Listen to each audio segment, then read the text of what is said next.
Vocês estão vendo o trem aqui? Dá uma espetada num prego. Eu já tomei a vacina antitetânica. Tive que tomar uma. Nossa, eu tive que tomar tanta injeção antes de vir pra cá. Então vamos lá, né, meninas? Vamos lá aqui.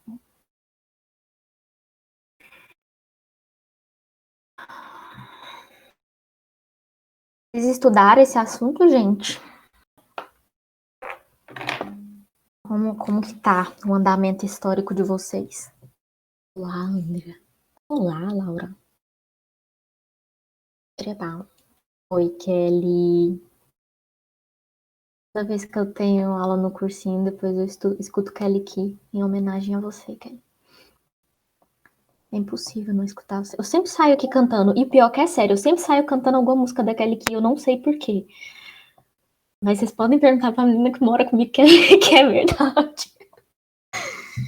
Tá, vamos lá dar uma começadinha aqui pra nós arrochar.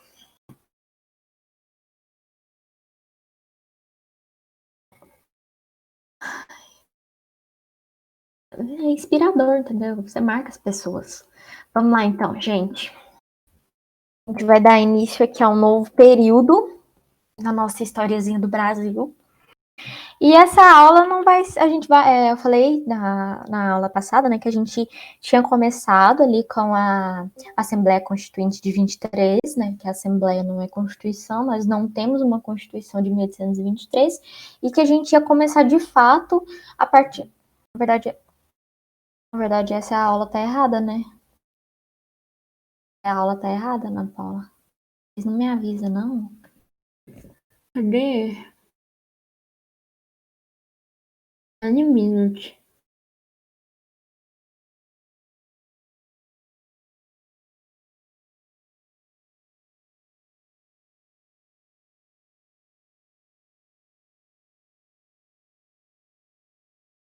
Ai, tá aqui. Meu Deus do céu. Problemas técnicos.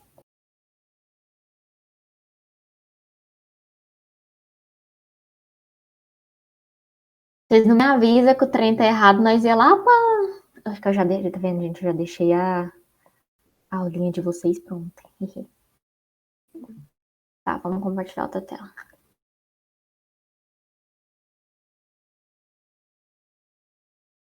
Eu vi que tava exótico. O negócio tão vendo? Aí eu tenho que mudar a lista de exercícios também.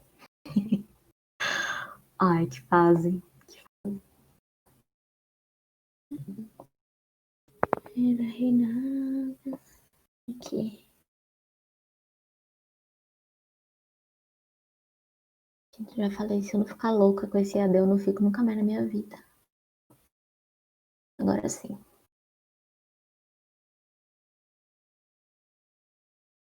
Estão vendo aí a tela certa agora? Ok. Agora sim a gente vai para a aula certa. Primeiro reinado. Aqui, agora sim. A gente tava falando para vocês que a partir dessa aula a gente ia começar de fato a consolidação do primeiro reinado, né, com a Constituição de 1824, porque Dom Pedro tinha anulado a Assembleia Constituinte com a Noite das Garrafadas e tudo mais. E aí agora a gente vai ter o Brasil Império, né? Estamos caminhando aí já para o processo de independência e a gente vai ver como que se deu esse processo, né? O que a gente pode analisar aqui desse primeiro contexto, né?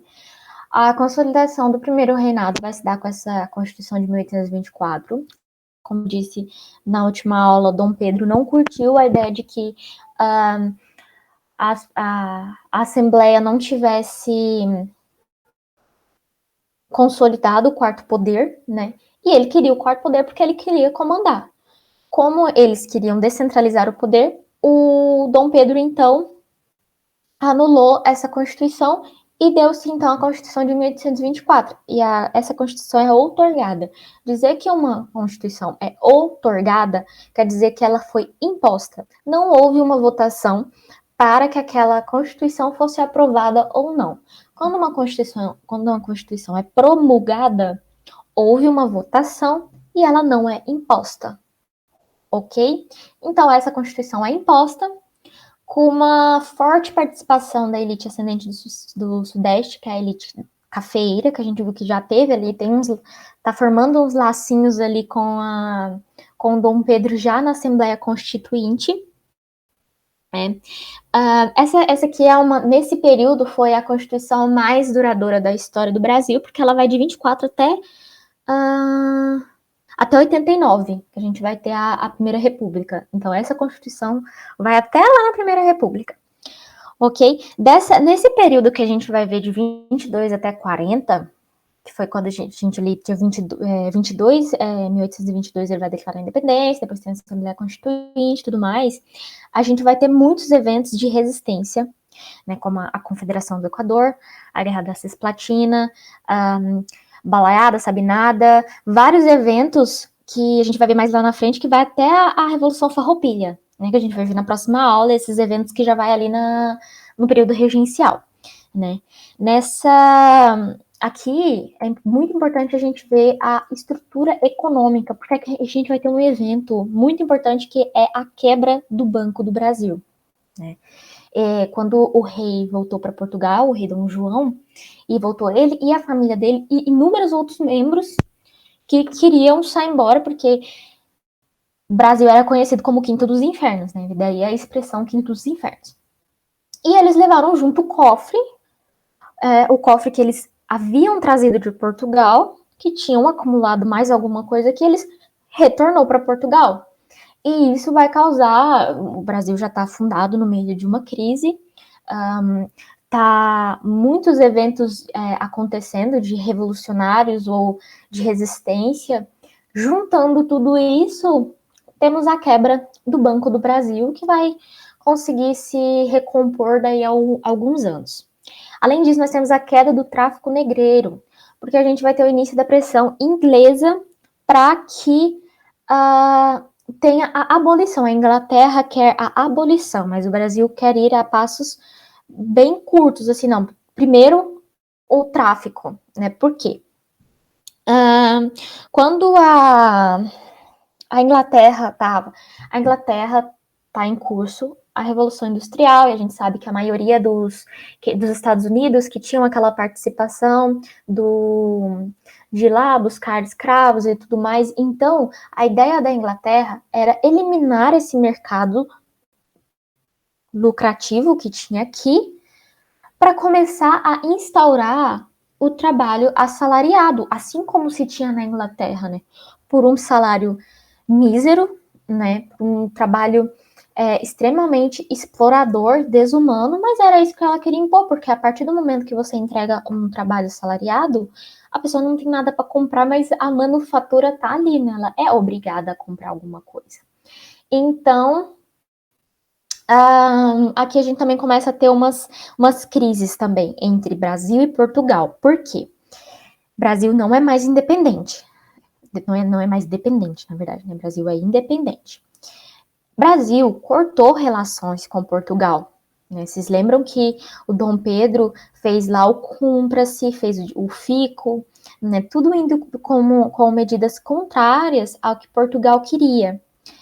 E aí vai ficar aquela rixa, né? Porque quem que tinha o monopólio ali da costa africana, portanto, da distribuição e venda de escravos? Portugal. Então, esse tráfico negreiro também vai ser prejudicado por causa dessa meio que rixa que vai ter entre Portugal e Brasil, por conta desse domínio português sobre aquela parte da costa africana. Junta a pressão inglesa com esse conflito com Portugal, vai ter uma queda de tráfico imensa. Aí aqui a gente tem que refletir. Quando tem uma queda de tráfico negreiro vindo do exterior, da maneira tradicional, como que as regiões que necessitam de escravo e como os senhores de escravo vão continuar lucrando aqui no Brasil? Alguém consegue ter uma ideia de como que isso aqui vai começar a acontecer? Sim ou não, me respondam.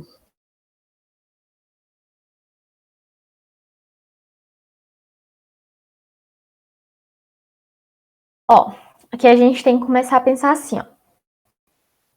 Os traficantes, recebiam muito dinheiro, eles eram muito ricos. Nessa época era muito chique ter um marido traficante, né? Eles recebiam esse lucro advindo do exterior. Então, eles negociavam lá na costa africana e trazia o escravo para cá. Ok, não tem mais esse tráfico negreiro. Como que eles vão conseguir? É verdade. Como é que é um relacionamento gourmet. Enfim, aí quebrou essa relação de tráfico entre Brasil e África. Só que tem escravo no Brasil, certo? Aí o que esses traficantes de escravos vão começar a fazer? Aí vocês têm que começar a analisar o panorama da época. A gente tá em Salvador. Em Salvador tá uma puta crise de açúcar. Se um senhor de engenho tá com crise no açúcar, ele não tá conseguindo manter muito bem a plantação dele. Se ele não tá conseguindo manter a plantação dele, a manutenção daqueles escravos fica complicado. Então aumenta aqui então, mas em São Paulo lá tá aumentando a elite do café, certo? Tá diminuindo o açúcar, aumentando o café.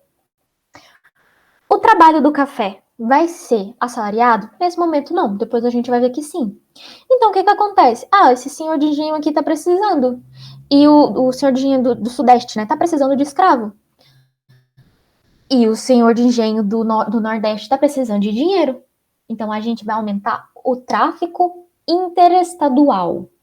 O tráfico de escravos interestadual vai aumentar muito nessa época aqui, porque o tráfico negreiro vai começar a ter uma recessão aqui. É muito bom lembrar disso, porque mais para frente a gente vai ver algumas revoltas também que tem um pouquinho ligado a isso. E algumas questões podem abordar esse detalhe do porquê que aumenta o tráfico negreiro, mas aí colocam os gráficos, né, da entrada de negros no Sudeste. Aí, pá, aumenta drasticamente. Mas por que esse gráfico aumentou se estão querendo acabar com o tráfico negreiro? Por causa do tráfico interestadual. Ok, a seção de café no Sul, né, mais voltada ao mercado interno em primeiro momento. Já conversamos sobre o pagamento de uma indenização aqui, né? E aí, contexto político, a Constituição de 1824, muito importante, liberal na forma, com manutenção de características conservadoras. Né? Aqui é muito importante a gente destacar o poder moderador, porque quem vai escolher... Primeiro, né, vamos analisar aqui, por que liberal? Porque tem Assembleia, tem Senado, tem ali um Conselho de Estados, né? Só que quem vai reger tudo isso? O poder moderador. É o Dom Pedro quem vai escolher quem vai ser o senador. E o posto de senador é um cargo vitalício. Ou seja, olha a influência que vai começar a ter aqui. Aquela velha corrupção que vai começar a ter aqui. Já, não aqui, né? Já tem muito. Né? Conselho de Estado vai começar a ter. Por que o Conselho de Estado? Para facilitar a comunicação entre o imperador e as demais províncias. Certo? Só que tudo isso dá muita força pro imperador, porque ele fala, não, beleza, tem conselho de estado, então vocês têm certa autonomia. Só que são os vereadores, os prefeitos, os presidentes de província. O Dom Pedro chega na elite daquele local e fala, quem que é o melhor aqui para ser o presidente de província? Ele escolhe aquele que vai aderir ao cargo de acordo com a influência de interesses. Se ele tem o mesmo interesse que eu, logo ele pode tomar a posse do cargo. Não que a gente veja isso hoje, porque o Brasil já avançou muito, né? Um retrocesso falar que a gente tem isso hoje. Não pode, gente. Falar que a pessoa tem cargo por influência. Ok. Isso aqui, eu já vi uma questão falar, eu achei interessante vocês colocar uma notinha, isso que é uma característica de um governo macrocefálico. Ou seja, a cabeça central do império é o imperador, né? Ele toma, mesmo que indiretamente, ele toma conta de todos os cargos que estão abaixo dele, porque todos vão de acordo com a sua influência. Tá ruim, tira e bota outro que vá de acordo com os meus interesses. A religião oficial é católica. Mas as pessoas podiam ter outras outras religiões na sua casa, até porque Dom Pedro era maçom, né? Enfim, é hipotenusa. E aí, como o foco de resistência que a gente comentou, vai ter a Confederação do Equador, né? Sempre Salvador muito forte nesse lance de revolta, o Nordeste, né? Sempre foi essa coisa muito rica, historicamente falando, né? Vai ser uma resposta à Constituição de 1824. Você vê, o Nordeste já responde desde a chegada da família real aqui. O Nordeste tá mostrando que não vai ser do jeito que o imperador quer. Vai alcançar Pernambuco e as províncias vizinhas. E a gente já tinha falado da Revolução Pernambucana, né? De 1917, para vocês verem. Depois a gente vai ter outra revolta também nessa área que teve a Revolução Pernambucana, a Confederação do Equador. E é interessante observar que muitas pessoas que participaram em 17 estão participando do Equador. E muitas pessoas que estão participando da Confederação do Equador vão participar das outras revoltas, ou os filhos dessas pessoas. É uma coisa, assim, muito, muito legal de ser estudado. Então, tá, o que acontece aqui? Vai ter a nomeação de um maçom, Manuel, que é da linha liberal, certo? Ele era bem visto, assim, pela elite, porque fazia parte dela, né? Então, criou a expectativa de que ele fosse atender aquela elite. Só que ele tinha umas ideias diferentes. E começaram a criticar muito esse centralismo do Dom Pedro, porque a questão aqui era uma constituição, eles queriam uma república, e algumas pessoas tinham umas ideias muito loucas de federalismo, e outras mais loucas ainda de separatismo. Eles não queriam vínculo nenhum. Eles viram que já tinha dado ruim ali, não queria contato com aquilo. E aí, o que Dom Pedro vai fazer, né? Aqui, eu coloquei estopim no movimento. E aí, ele critica a carta outorgada. E aí, o Dom Pedro fica sabendo disso, porque, né, mensageiro tem para todos os lados. E aí, tira o Manuel e coloca outra pessoa. E aí começa uma estabilidade social uma grande insatisfação. Tem um personagem muito interessante que é o Frei Caneca, que vai se tornar também, junto com o Manuel, mas não tão com um protagonismo tão forte, um dos líderes do movimento, e vai ser muito repressivo, vai sofrer uma repressão muito forte. E aí, o que acontece? Aqui eu acho muito, muito engraçado. Todas as pessoas, assim, a gente vai começar a analisar agora que a gente vai ver muita revolta. É assim, toda rebelião que eu falo assim, teve uma aderência popular, participação de negros, ou um líder é um negro, ou o líder é pardo, mas também tem um branco. Mas não precisa ser um branco rico, pode ser um branco pobre. O branco vai ser no máximo preso, mas o negro e o pardo sempre vai ser morto. Sempre. Daqui até a gente vai chegar nas revoltas da próxima aula e segue esse mesmo raciocínio, lá que a gente vai ter o exílio do Manuel, que faz parte de uma elite, e o fuzilamento do Frei Caneca, que representa a classe popular que estava envolvida nessa revolta. Junto disso, começa a acontecer a Guerra da Cisplatina, que, assim, o que acontece? Começa a ter muito conflito entre o Brasil e a Argentina por aquele local. Só que a gente tem que imaginar a extensão que era do Brasil e a dificuldade de comunicação que tem do Rio de Janeiro até lá na fronteira. Esses estancieiros, eles não se consideravam meio que de lado nenhum, porque ele não tinha muita comunicação com o Brasil, mas também não tinha muita comunicação pela Argentina, então, tipo, não tinha uma ligação com nenhum dos lados, né? E aí, o Dom Pedro, ao invés de... O erro dele foi que ele não era uma pessoa muito diplomática, né? A gente já sabe que ele é uma pessoa meio instável. Ele trata a Cisplatina da mesma forma que ele tratou a Confederação do Equador, certo? Mas, historicamente, né, o Nordeste era do Brasil e a Cisplatina não. Então ele vai para um local que não é do poder dele, tentando reprimir como se fosse um negócio que deu certo ali, vai dar certo aqui. E aí vai ter uma guerra civil muito, muito, muito, muito sangrenta, muito violenta. E aí, em meio de tudo isso, né? Tá acontecendo a guerra da Cisplatina lá. Gente, vocês imaginam o exército brasileiro nessa época? Que decadência. Vai, tá, morre gente assim, porque é um preparo miserável, né? Tá rolando a guerra lá, ao mesmo tempo começa a rolar uma guerra civil em Portugal. E aí do pai dele morre. E aí o que acontece, gente? O Dom Pedro começa a ser acusado de estar mais envolvido com a guerra da Cisplatina e com um país que não tem a ver com suas origens do que com o pai que morreu ali, sabe? E aí ele começa. Pensa a vida dele.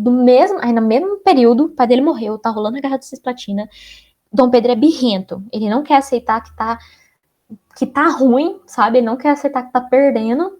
E mantém as tropas ali.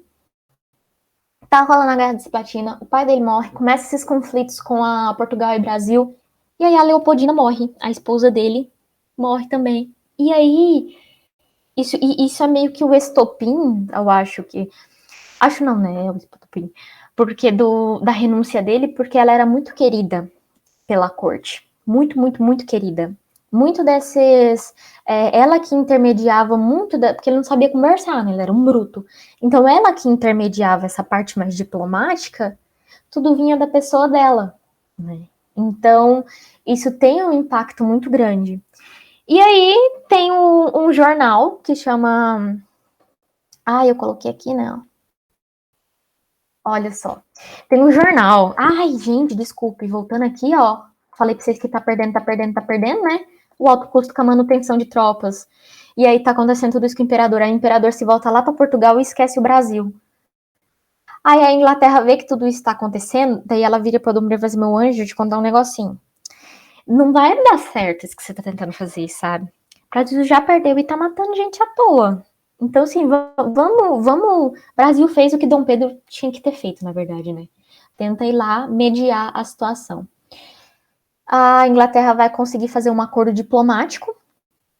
Tem uma repartição de terras aqui, eu coloquei um mapinha aqui para vocês da província Cisplatina, ó. Um pouco antes, a província Cisplatina vinha até mais aqui, um pouquinho mais para cima de Porto Alegre. E aí, com essa mediação diplomática, tem o acordo de que fique nessa região aqui. E aí, o Dom Pedro não perde tanta terra, entenderam? E é essa mediação que Inglaterra faz. Como o Dom Pedro está extremamente desgastado de todas as formas possíveis, ele assina, e aí nós temos a República Oriental do Uruguai. Coloquei isso aqui, né? Eles vão decretar a independência com liberdade ou morte, com uma forma de ironia a frase dita por Dom Pedro, de independência ou morte, e aqui liberdade ou morte. Aí a gente vai ter um declínio muito rápido do primeiro reinado, porque é muita coisa acontecendo ao mesmo tempo, e aí ele fica com a inabilidade política, né? Não sabe o que fazer em lugar nenhum. E aí ele vê que ele é um desgaste emocional muito forte, porque ele perde aquele sentimento de antes, né? Porque ele achou que ele ia ser o eterno herói para o Brasil, que ele ia ser eternamente respeitado, porque ele decretou a independência, ele achou que estava fazendo favor para o Brasil. Aí tem um jornalzinho que chama Observador Constitucional, ok? E aí morre o Líbero Badaró, que é o maior crítico do imperador. E aí, a morte dele é associada ao Dom Pedro, porque eles começam a falar que o Dom Pedro mandou matar o Líbero Badaró. Eu não sei, mas assim, tem um momento histórico que me lembra muito isso. Eu não sei se vocês estão associando isso ali, porque eu não sei assim se Vargas, não vou falar Vargas, mas tem ali um momento ali que, né, meio varguístico que parece, assim, lembra? Você vai ficar, ups. E é isso aqui. Aí tem essa noite das garrafadas no Rio de Janeiro, que é assim. Depois disso, ele vai abdicar ao trono. Ele tá indo lá para Minas Gerais, certo? Ele foi, né, que é a terra do Líbero Badaró. E aí ele é recebido, ele acha que ele vai ser recebido assim nas janelas. Todo mundo, obrigado, querido, perfeito, maravilhoso. Ninguém sai na rua para ver ele. Ele vai, tipo, a galera vai receber ele de uma maneira totalmente indiferente. A elite não dá moral para nada que ele fala. E aí ele volta pro Rio de Janeiro, né? E aí no Rio de Janeiro, a elite tenta fazer uma recepção para ele, uma recepção calorosa e tudo mais. Só que aí o que acontece? Ele tá passando na rua, a galera começa a tacar garrafa das varandas das casas. Aí Dom Pedro, eu já falei pra vocês da personalidade de Dom Pedro, né? Dom Pedro desce do cavalo, o imperador do Brasil. Imaginem a cena. Ele desce do cavalo e sai na porrada com a população. E, gente, isso aqui dura 3 dias, é uma verdadeira batalha campal, é uma guerra civil quase. Durou 3 dias sem parar, a galera se matando. Imaginem a cena que deve ter sido isso aqui. Aí pensa as pessoas que estavam lá vendo o imperador dando de garrafa de cachaça na cabeça dos outros. Tipo, acabou, não tem mais como. Né? O Brasil não vai mais aceitar isso aqui. Então, entra a Inglaterra de novo, ele conversa ali com a elite do Rio de Janeiro, vê que não tem mais a dona Leopoldina, né? Ou seja, ele não vai ter mais habilidade política nenhuma para governar isso aqui, porque a habilidade política dele se pautava na dona Leopoldina. Ele já não tem mais nada aqui, já perdeu o pai, já tá tudo ruim, já perdeu terra, já tudo. Então vambora. Né? E aí ele abdica em 7/4/1831, deixando seu filho Dom Pedro de Alcântara aqui. Tem livro de história que fala que deixou ele com 3 anos de idade, tem livro de história que com 5, não importa, menos de 10, né? O que importa é que ele não podia assumir o trono daqui, e aí a gente vai entrar no período regencial, que aí daqui para frente só para trás mesmo, gente. Aí é só tiro, porrada e bomba. É bem curtinho, você vê, né? Ele declara a independência e vai embora. É um período extremamente curto que deixa bem visível o que é aquela pessoa que fala que é a figura política, né? Dom Pedro ele é uma figura, assim, muito peculiar, né? Por ele ser mais do povo. Só que ser muito do povo não te garante uma habilidade política para você levar para frente um país recém-formado. Né? Quando você coloca na pauta política os seus interesses pessoais, não vai dar certo, porque você não governa sozinho. Não existe um lugar em que o rei governe sozinho. Né? Então, isso foi o que mais prejudicou Dom Pedro, porque ele queria governar sozinho e isso é impossível. Ele tem o maior medo dele é de acontecesse como aconteceu na América Hispânica, né? De acontecer a fragmentação do território. Esse era o maior terror de Dom Pedro. Ele queria a unificação do país, ele queria manter o país sempre unido. E também por isso que ele tinha essa ideia de expansão. Ele queria expandir para a província Palatina, porque ele tinha interesse nesse lugarzinho aqui, ó, né? Que é ligado ao oceano. Mas aí já fica satisfeito aqui com o Porto Alegre, né? E esse medo de fragmentação vai seguir sendo uma das principais pautas que a gente vai ver na próxima aula, porque agora o Brasil só vai se afundar em mais e mais e mais rebeliões até a gente ter uma estabilização política e dar ali na Primeira República. Ficou muito bem claro aqui? Hoje eu tô muito voada, não sei se algumas vezes eu dei uma voada, vocês me desculpem. Porque daí a gente já pode ir para os exercícios. Vamos lá então, deixa eu mudar aqui a tela.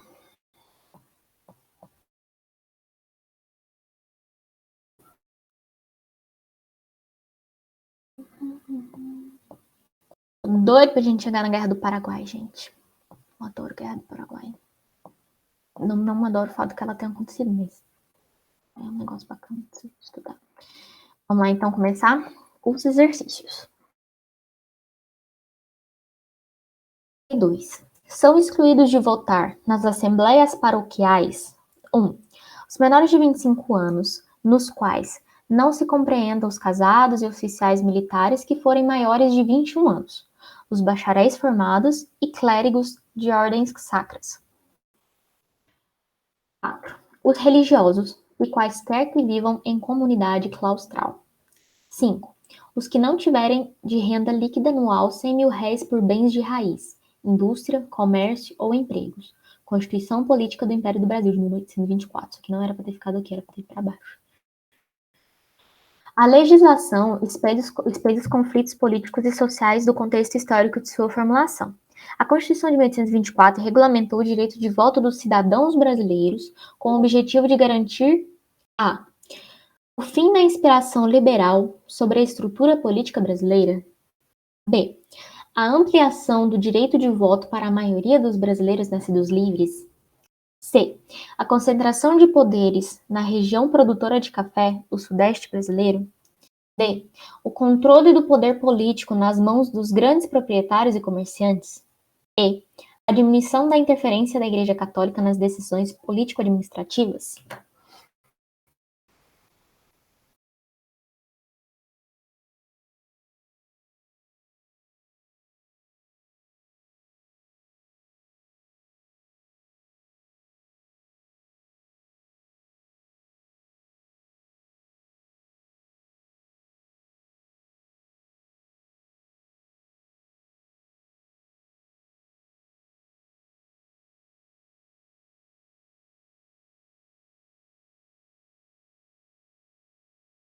Foi D, né?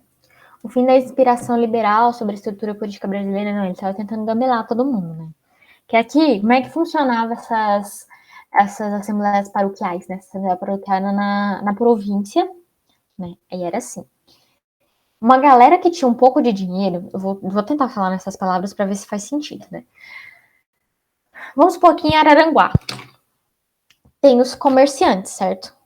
Aí os pequenos comerciantes vão lá votar para saber quem dos maiores comerciantes podem votar. Aí, tipo, foram 20 pequenos comerciantes. Eles votaram em 5 grandes comerciantes. Esses 5 grandes comerciantes que vão votar em quem vai ser o presidente de província. Entendeu? Tipo, eu não entendo como é o sistema da região. Vou falar assim pelo que eu sei. Tem ali. Um, tem ali os. Tipo, aqueles. Tem os mercadinhos daqui, eles vão lá e vão votar. Aí os mercadinhos grandinhos votaram que vai ser o Abimar e o Giasse que vão ali votar para ver quem vai ser o presidente da província. Aí o Abimar e o Giasse vão ver se é o Combo ou não sei, como o supermercado maior, que vai ser o presidente da província. Então era tipo por renda. Quem tem menor renda vai votar em quem vai votar. Olha que sistema mais louco. Gente, isso não faz o mínimo sentido na minha cabeça. Vota em quem vota. Aí quem votou em quem foi votado, que vai votar em quem pode ser votado. Mais ou menos assim, espero que tenha sido. Não sei se fez sentido. Angelone! Ai! Nossa, eu tava com o nome na minha cabeça, mas é isso, é tipo, é isso. Certinho. Então, tá. Ampliação de maioria brasileiros nascidos livres? Não, né? Até porque não é porque você é nascido livre que você é considerado brasileiro aqui nessa época. Cidadão brasileiro é só quem é branco, católico, tem uma renda muito alta e pode votar. Menos de 2% da população. C. A concentração de poderes na região produtora de café? Não, o café está ascendendo, não está gerando muito lucro. É uma elite que vai ser muito promissora, a gente vai ver, mas nesse momento aqui é só ali, né? É um talvez. D. O controle do poder político nas mãos dos grandes proprietários e comerciantes? Sim. Esse controle do poder político nas mãos desses grandes proprietários vai aumentar cada vez mais a partir de agora no período regencial, que é a autonomia das províncias que falam, né? A diminuição da interferência da Igreja Católica, não, né? Até porque a religião oficial do país é a católica, então não tem essa diminuição da interferência. 2. Após o retorno de uma viagem a Minas Gerais, onde Pedro I fora recebido com grande frieza, seus partidários prepararam uma série de manifestações a favor do imperador no Rio de Janeiro, armando fogueiras e luminárias na cidade. Contudo, na noite de 11 de março, tiveram início os conflitos que ficaram conhecidos como a Noite das Garrafadas, durante os quais os brasileiros apagavam as fogueiras portuguesas e atacavam as casas iluminadas, sendo respondidos com cacos de garrafas jogadas das janelas. Os anos finais do primeiro reinado se caracterizaram pelo aumento da tensão política.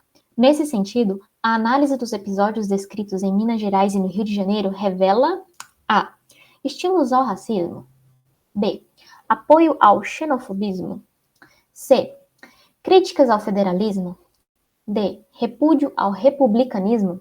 E. Questionamentos ao autoritarismo.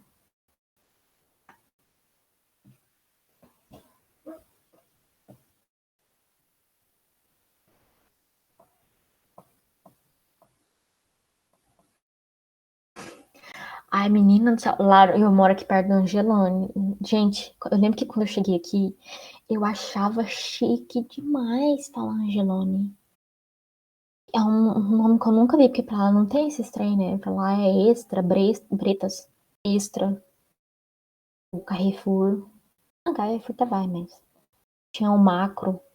Os nomes velho e feio, né? Velho peba. Tinha. Como é que é o nome do.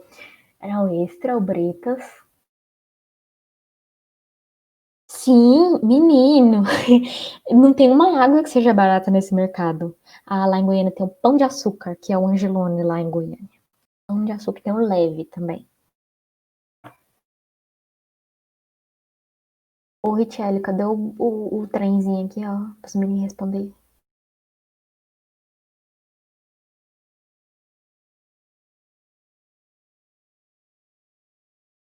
Obrigada, você é a eficiência. Menino, não sei se vendeu na minha, deve vender, né? Esses mercados agora tá tudo vendendo online. Como é que é? Eu vou lembrar o nome. Tem um nome que é muito engraçado de mercado. Vou ter que olhar na internet. Não mexo na internet durante a aula.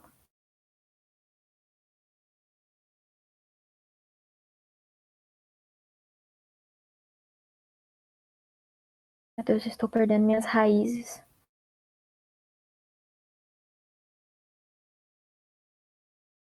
Tatico, lembrei o nome do mercado. Supermercado Tatico. Quer coisa barata, gente? É só ir no supermercado Tatico. Tanto é que é o primeiro que aparece aqui pra mim. Agora, quando você quer uma finesse, é nosso do Pão de Açúcar. Mas também tem o Pro Brasília e tem o Barão. O supermercado Barão é do Leonardo, o cantor, sabe, Leonardo? É dele. Aí na frente do Barão tem um pôster gigantesco, tipo, parecendo que Leonardo em Goiânia, não sei se vocês sabem, mas Leonardo é um deus em Goiânia. A gente todo dia acorda, faz a saudação, acredite ser Leonardo, nananana, é tipo assim, um negócio lá é meio bruto. Cafona, André, você não fala isso Goiânia não, que o povo chora. Gente, Leonardo lá é um ser onipotente. Igual o Zezé de Camargo e Luciano. Vá falar mal do Zezé de Camargo e Luciano lá. Menina do céu. Tá fodido. E eu acho muito engraçado que o povo paga mal pau pro Leonardo aqui fora. Gente, ainda tava voltando do cursinho. O Leonardo tava comendo espetinho, um cruzamento lá de Goiânia, de frente pra uns motel lá. E a gente ficou tipo, tudo bom. Atenção, a figura dela é acessível, sabe? Vamos lá. Estímulos ao racismo. Não, né? Não é o estímulo. Apoio ao xenofobismo. Apoio não seria a palavra porque. Aí pode até pensar, mas ali na questão, esse aqui é um peguinho de questão, porque tá ali na questão que foram os brasileiros foram lá atacar os negócios portugueses. Não é bem isso, né? Porque tinha brasileiro que também apoiava Dom Pedro, assim como tinha português que não queria mais, né? Então, aqui nesse período já está mais diluído aqui o negócio. Críticas ao federalismo? Não envolve. Repúdio ao republicanismo? Não, a ideia tá ali na pólvorazinha, a república. Questionamentos ao autoritarismo? Sim, desde que Dom Pedro tomou o poder, tem-se críticas ao autoritarismo e ao centralismo exacerbado que ele tem. O Dom Pedro tem a impressão que ele quer, tipo, ser o Luís XIV na época e no lugar muito errado, sabe? Tipo, não faz muito sentido. E três. Aqui eu não sei se eu tenho que ler. Viva a independência! Que isso, mãe? Nossa, deve ser um produto inglês. Hehehe. Essa sou eu, dublando. Na visão do cartunista, a independência do Brasil, ocorrida em 22, foi resultado das manifestações populares ocorridas nas ruas das principais cidades do país. B. Resultou dos interesses dos intelectuais que participaram das conjurações e revoltas. C. Decorreu da visão humanitária dos ingleses, nossa, isso é pesado, em relação à exploração da colônia. D. Representou um negócio comercial favorável aos interesses ingleses. E. Não passou de uma encenação, já que os portugueses continuaram explorando o país.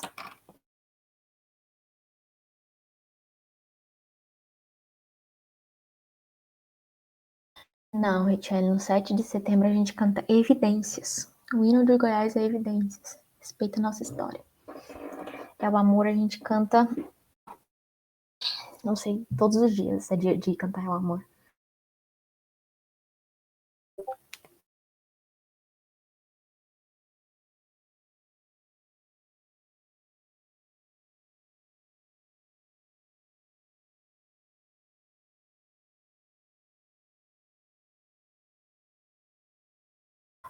Oi? Deixa eu ver qual que vocês marcaram. D. Uhum. Tá, vamos lá analisar então a questãozinha. Ó, voltando à imagem. Na visão do cartunista. Então, nesse momento, nós vamos ativar nossa visão da Raven e vamos entrar na mente de Miguel Paiva e Lilia Moritz, da Colônia ao Império. Tá, tem aqui os dois carinha, né, vestidos à europeia, sapatinhos de sato, pipipi, papapá, com a arminha, viva a independência. Aqui tem duas pessoas que estão aqui sentadas, né? Provavelmente da classe popular, tá perguntando o que que é isso? Deve ser um produto inglês. E aqui você vê eles tudo prim-pipi-popopó, né? Na visão do cartunista, a gente já descarta, né? A B, não. C, pelo amor de Deus, né? Representou um negócio comercial favorável aos interesses ingleses. Não deixa de ser um negócio favorável, mas comercial não, é mais político, entendeu? Aqui a gente tem que analisar que aqui na charge, nessa questão da charge, o cartunista coloca como se esses dois carinhas aqui quisessem tentar passar para a população o sentimento da independência. Só que tá vendo como tá muito exagerado demais isso aqui? Tipo, estão atirando para cima e tudo mais, de acordo com a vestimenta e tudo mais. E aqui já tá a gente pode, se a gente for fazer uma análise de charge assim mais pesada, a gente pode até perceber, quem tá na figura do centro? Tá o europeu, branco no centro. Quem tá na margem? A população. A população não sabe o que está acontecendo. Então, na visão do cartunista, tudo o que aconteceu ali não passou de uma encenação, já que os portugueses continuaram explorando o país. Aconteceu a independência do Brasil, mas o Brasil continuou sendo governado por um príncipe, continuou sendo governado por uma colônia não, por uma metrópole. Não para a metrópole, mas tinha essa influência, né? E muito do dinheiro que tinha aqui ia para a Inglaterra, mas a Inglaterra não mediou a independência do Brasil porque ela tinha um interesse exclusivamente comercial. Porque o interesse que a Inglaterra tinha era em todos os lugares, a partir do momento que ela influenciava politicamente, ela também ganhava na economia. Porque a partir do momento que ela vai ganhar um baixo imposto na taxa de importação e exportação, a partir do momento que ela vai conseguir vetar o tráfico negreiro, ela está conseguindo influenciar o negócio político daquele país. E a consequência desse negócio político está favorecendo os interesses dos ingleses.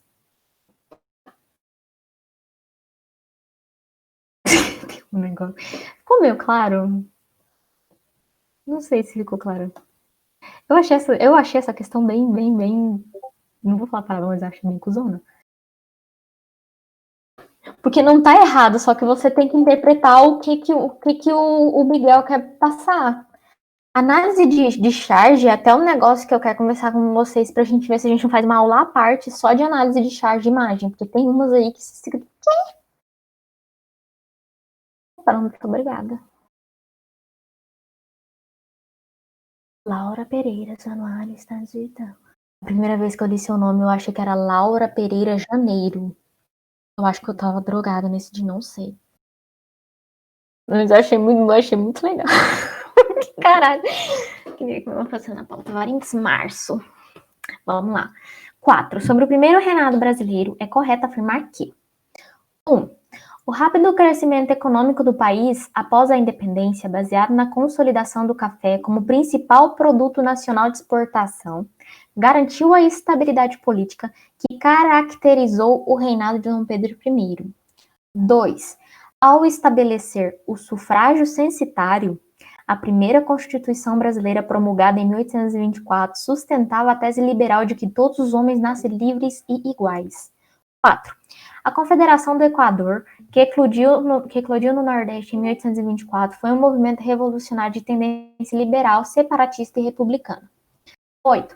A oposição interna contra Dom Pedro I reduziu-se com a conquista da província Cisplatina, ocorrida após a guerra travada em 1825 e 1828, que resultou na separação da República da Banda Oriental do Uruguai. 16. Após a ruptura definitiva com Portugal, em setembro de 1822, grupos políticos alinhados com a corte portuguesa resistiram ao comando de Dom Pedro I em algumas províncias do Império. Aí essa tá tranquila, né, gente? Vamos lá. Ele é sempre muito eficiente.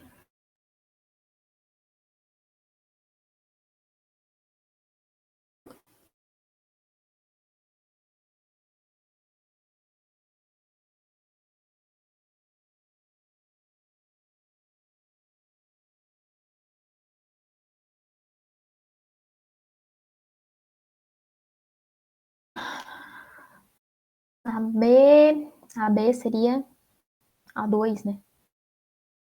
Tá litro. Mas tá pra nascer, tem mais sons do que eu. Misericórdia. Vou começar a analisar então, para nós arrochar a outra. O rápido crescimento econômico do país após a independência, baseado na consolidação do café. O café não estava consolidado aqui. Ele estava em ascensão. Ainda o principal produto nacional de exportação era o açúcar. 2. Ao estabelecer o sufrágio censitário, o sufrágio que não, a questão pega, porque não tem um sufrágio censitário. O voto é censitário, mas não é sufrágio. A primeira Constituição brasileira, promulgada em 1824, sustentava a tese liberal de que todos os homens nascem livres e iguais. Todos os homens aqui nascem livres e iguais? Não. Todo homem branco com uma renda que seja suficiente e católico é um homem livre e igual. E esse voto se dá por meio censitário. Então, não tem muita exclusão aqui, porque a porcentagem da população que vai votar nesse período é de menos de 3% da população do Brasil. Então, não sustenta essa tese liberal de que todos os homens nascem livres e iguais. Eu não sei se ficou claro, mas qualquer coisa no final eu volto aqui, gente, pra gente conversar mais. Cadê a outra? A Confederação do Equador, que eclodiu no Nordeste de 1824, foi um movimento revolucionário de tendência liberal, separatista e republicana. Sim, foi uma resposta contra a Constituição de 1824, contra o centralismo de Dom Pedro. Era separatista, porque ele não estava concordando, não queria ser governado por um rei, eles queriam no máximo uma constituição, uma monarquia constitucional, mas eles eram muito contra o poder moderador. E republicana, porque eles já viam que aquilo ali não estava dando certo, então eles já tinham essa visão republicana, por isso que ela foi bem reprimida. 8. A oposição interna contra Dom Pedro I. Ai, gente, esse negócio aqui do todos os homens nascem livres e iguais é até legal. Eu não sei se vocês estão vendo lá a Revolução Francesa, né? Que tem lá do liberdade, igualdade, fraternidade. Sempre bom lembrar que ali também não é todo mundo, é todo cidadão. O cidadão homem. Mulheres são bem excluídas desse processo, estrangeiros e tudo mais. Tem todas igual a vocês devem ter visto Democracia, né? Democracia, não é todo mundo que é cidadão, é sempre uma pequena parcela que se encaixa nisso que é delimitado ali. A oposição interna contra Dom Pedro reduziu-se com a conquista da província Platina, não teve uma perda da província Platina, ela se tornou a República Oriental de Uruguai, foi uma das principais causas do desgaste interno de Dom Pedro, porque ele exauriu as tropas brasileiras, deixou muita gente morrer de graça, não teve uma postura diplomática eficaz. Tipo, ele foi a coisa mais desnecessária, essa guerra da Cisplatina, gente, só para fazer a gente morrer à toa e pegar doença também à toa. E aumentar o ódio contra ele, né? Porque, né? O ranço. Após a ruptura definitiva com Portugal, em setembro de 1822, grupos políticos alinhados com a corte portuguesa resistiram ao comando de Dom Pedro I em algumas províncias do Império. Sim, a gente teve várias aí, a Confederação do Equador, muitos focos de resistência. Eu já tinha falado com vocês, eu acho, na última aula, que teve a questão aí da... Como é que é o nome da mulher? Esqueci. Maria Quitéria, né? Que ela descobre que tem uns navios portugueses chegando ali na costa da Bahia. Ela se veste de homem, ela vai lutar com soldados contra esses navios portugueses. Tem o caso da freira também, que ajuda a salvar algumas pessoas que eram contra, que estavam escondidas na comunidade. Eu comentei, esqueci, não, mal, né? Muitos focos, uma participação feminina bem visível nessa época que infelizmente é apagada, né? Obviamente, assim como muitas figuras de negros que teve uma importância muito grande nesses focos de resistência e foram totalmente apagados dos livros de história. Alguns até tá voltando. Tem uns movimentos que a gente vê, a gente vai ver o negócio dos lanceiros negros, que eu sempre gosto de falar na próxima aula. É um caso que é totalmente abafado, né? Bom, e é por conta deles que a Farroupilha deu certo, por exemplo. Então, se esse movimento foi abafado e está voltando a falar da importância dessas figuras nesse período, imagina aqui como que era a história, o que a gente não sabe que aconteceu, né? A Constituição, mais uma do Enem, né, gente, para fechar. O poder moderador é a chave de toda organização política e é delegado privativamente ao imperador, para que incessantemente vele sobre a manutenção da independência, equilíbrio e harmonia dos demais poderes políticos, dissolvendo a Câmara dos Deputados nos casos em que o exigir a salvação do Estado. E caneca. Aqui a gente tem um fragmento, então, da Constituição, certo? Tá explicando aqui o que é o poder moderador. E agora a gente vai ter a fala do fragmento da fala do Frei Caneca. Frei Caneca está associado à Confederação do Equador. O poder moderador, na nova invenção maquiavélica, é a chave mestra da opressão da nação brasileira e o garrote mais forte da liberdade dos povos. Por ele, o imperador pode dissolver a Câmara dos Deputados, que é a representante do povo, ficando sempre no gozo de seus direitos o Senado, que é o representante dos apaniguados do imperador. Para Frei Caneca, o poder moderador definido pela Constituição outorgada pelo imperador em 1824 era A. Adequado ao funcionamento de uma monarquia constitucional, pois os senadores eram escolhidos pelo imperador. B. Eficaz e responsável pela liberdade dos povos, porque garantia a representação da sociedade nas duas esferas do poder legislativo. C. Arbitrário, porque permitia ao imperador dissolver a Câmara dos Deputados, o poder representativo da sociedade. D. Neutro e fraco, especialmente nos momentos de crise, pois era ineficaz de controlar os deputados representantes da nação. Agora eu vou olhar se ficou alguma dúvida.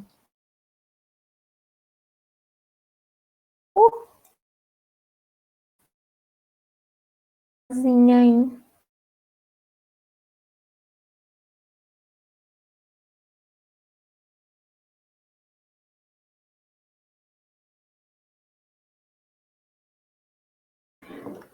C.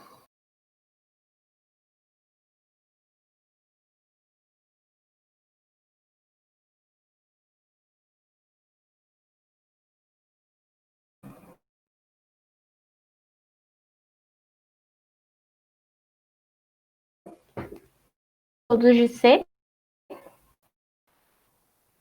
adequado ao funcionamento de uma monarquia constitucional, não, porque na monarquia constitucional não tem o poder moderador, né? Eficaz e responsável pela liberdade dos povos, não garantia a representação da sociedade, porque ele escolhia o senador, né, e tinha uma influência na Câmara dos Deputados. Arbitrário, sim, porque ele permitia ao imperador dissolver, ele podia dissolver e trocar, né, como a gente viu lá que ele na Confederação do Equador, que ele não ficou contente com a atuação do Manuel, trocou por outro, que era de acordo com os pensamentos dele, ele fez isso várias vezes. O senador também, quando começava a ir contra as coisas que ele falava também, podia ser cargo vitalício, mas ele trocava até alguém estar de acordo com as ideias dele. D. Neutro e fraco. Não é um poder bem ativo, né? O rei reina e governa, especialmente nos momentos de crise, pois era incapaz de controlar os deputados representantes da nação. Muito pelo contrário, né? Ele era totalmente responsável por controlar, mesmo de maneira indireta. Ele influenciava todo esse processo de votação. Ok. Estão vivos.